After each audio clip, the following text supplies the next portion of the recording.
or not you're a fan of Boris Johnson, it's unlikely that you would contest the claim that he is perhaps the most controversial Prime Minister of the United Kingdom in modern times. With the possible exception of Tony Blair, nobody has received more column inches or video hours dedicated to analysing, criticising and occasionally just trying to understand their views and actions. In today's episode, we shall take a look at perhaps his most well-known controversy, the controversy that brought the world of politics to its knees during an already trying time and ultimately resulted in Johnson resigning in disgrace. So, please join us as we rediscover the Partygate scandal.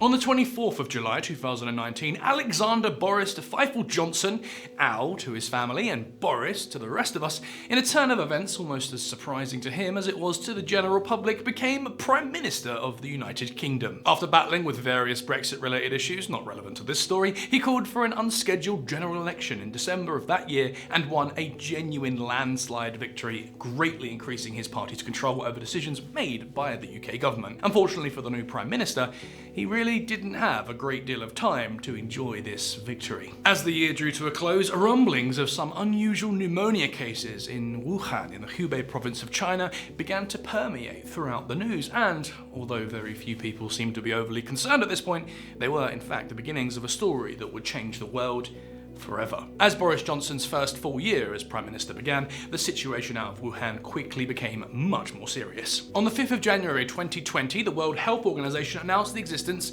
of a new virus, although it wouldn't officially be referred to as COVID-19 until the 11th of February, along with all the information that had, at that point, been passed to them by the Chinese authorities. By the 13th of January, Thailand had reported its first confirmed case of the virus, and from there, the spread increased exponentially. So, how was our new Prime Minister handling all of this? Well, to begin with, very little was done. The seriousness of the situation was debated by various news outlets, and on the 22nd of January, Public Health England adjusted the perceived threat to the UK from very low to low.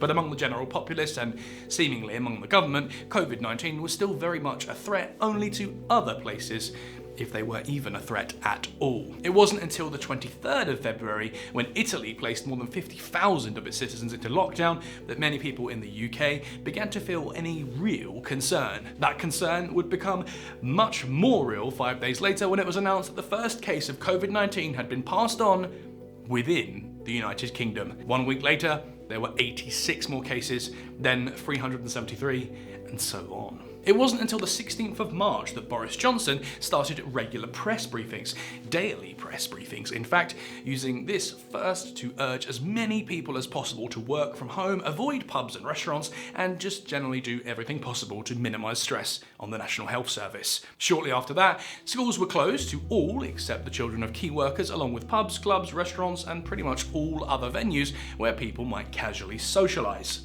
Then, on the 23rd of March, it happened. The spread of the virus had become so great that the Prime Minister had no other choice but to impose a strict, wide-ranging lockdown on the citizens of the UK. During a live televised broadcast, watched by pretty much everyone in the entire country, he said in part, "The time has now come for us all to do more. From this evening, I must give the British people a very simple instruction. You must stay at home, because the critical thing we must do is stop the disease spreading between households. That is why people will only be allowed to leave their home for the following very limited purposes: shopping for basic necessities as infrequently as possible, one form of exercise a day, for example a run, walk or cycle, alone or only with members of your household, any medical need to provide care or to help a vulnerable person, and travelling to and from work, but only where this is absolutely necessary and cannot be done from home." Before we move on, we would like to draw your attention not only to the first line of this extract, "The time has now come for us all to do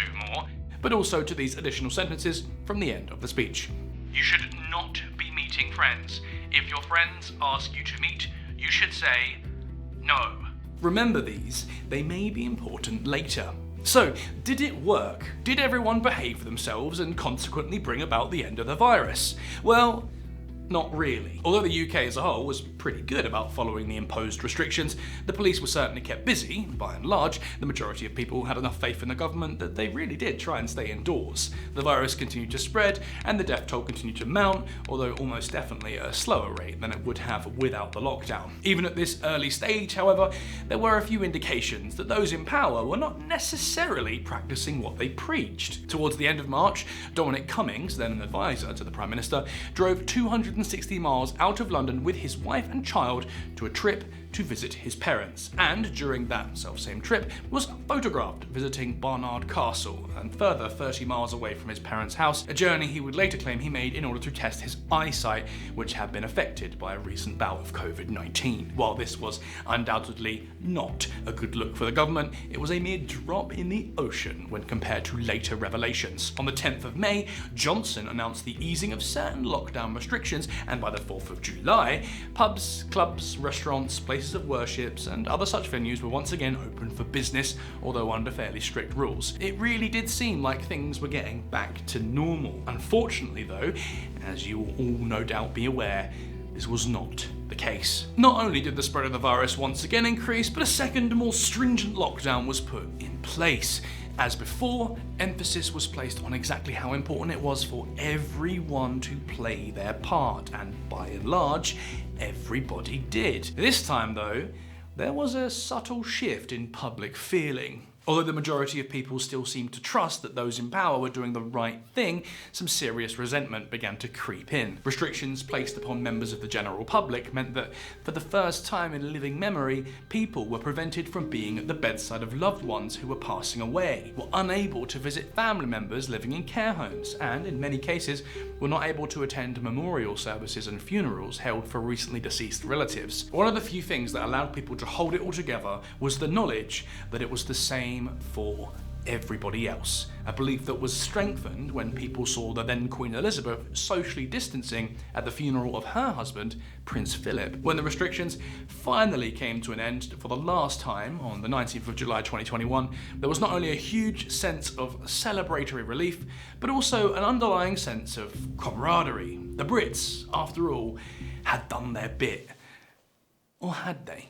As Christmas approached, and there were mutterings that restrictions may be reintroduced over the festive period, Pippa Crerar, the then political editor for the Daily Mirror, dropped the first of a series of articles suggesting that there may be more than a little hypocrisy going on in Parliament.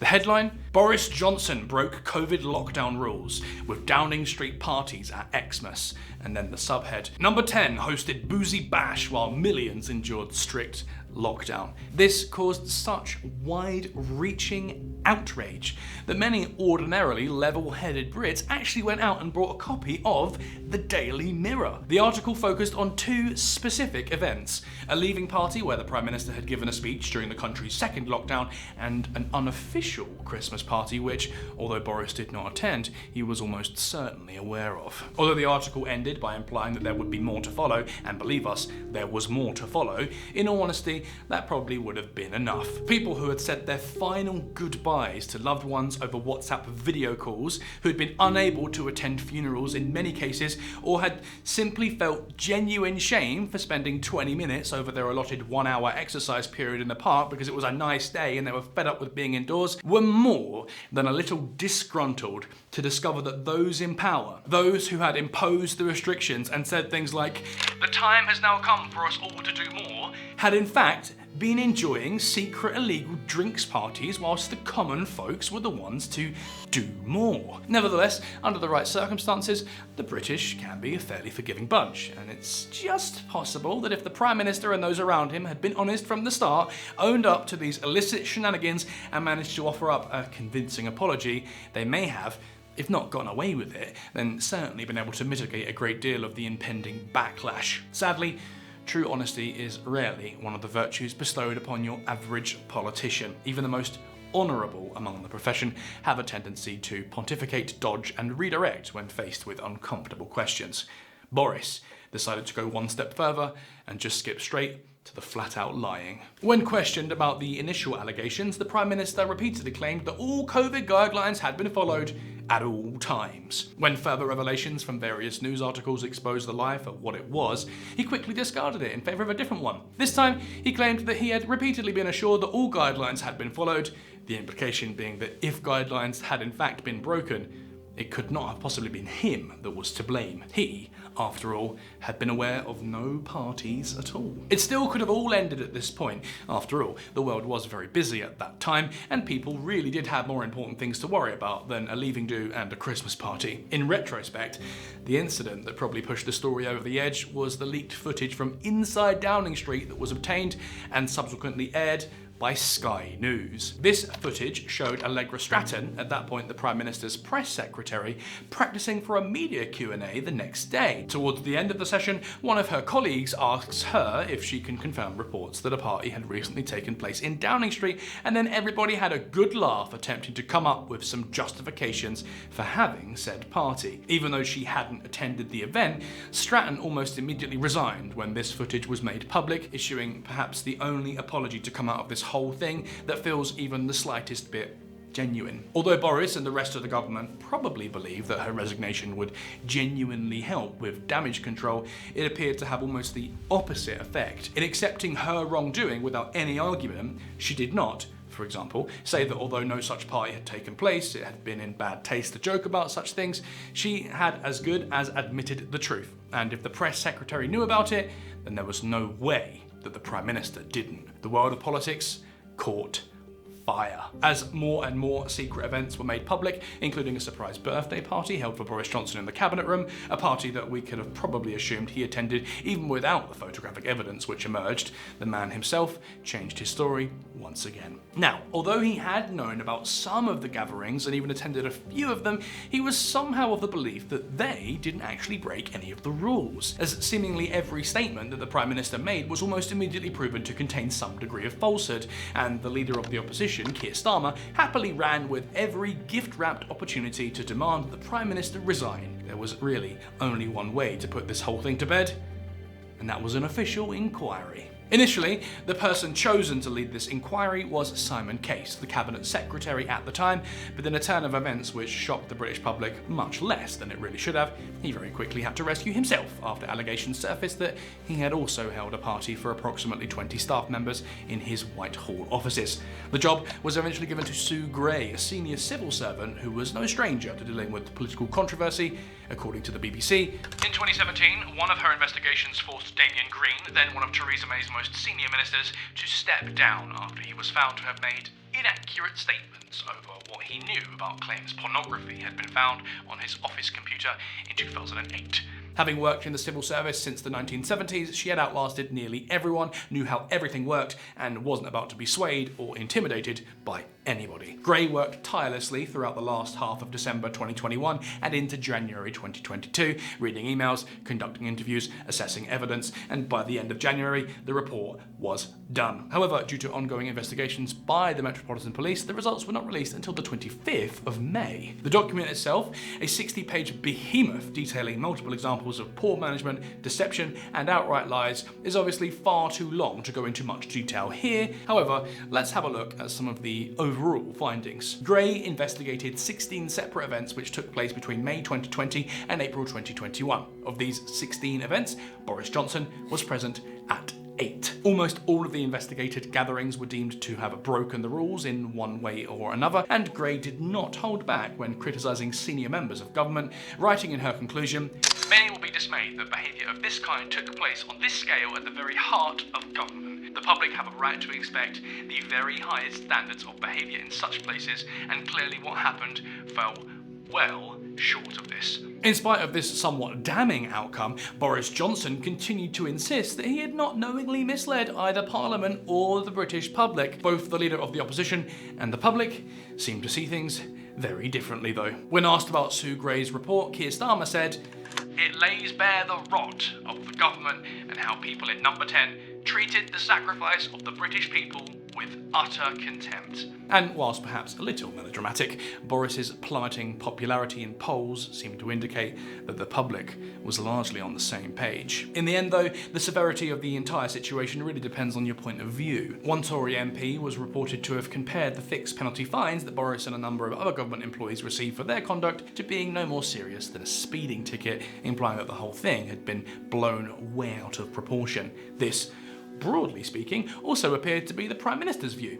Although he did eventually apologise and accept responsibility for what went on, he always seemed to view the whole investigation as something of a nuisance rather than an attempt to uncover any serious abuse of power. To the person in the street though, it really was a big deal, due to the fact that the highest positions of power within the UK have a tendency to be filled by privately educated, independently wealthy individuals. There's already a perceived class divide between those who are in power in the UK and those who are not. The phrase "one rule for you and one rule for everyone else" got thrown around a lot during this debacle, but there really wasn't anything in living memory that seemed to indicate quite how true this was, more than the Partygate scandal. So, is there any potential positivity to come out of all of this? Well, that remains to be seen. It is just possible, though, that if those in power keep what happened here in mind, and remember that a position of power does not elevate your wants and needs above those of the general public, the aforementioned perceived divide could potentially begin to close,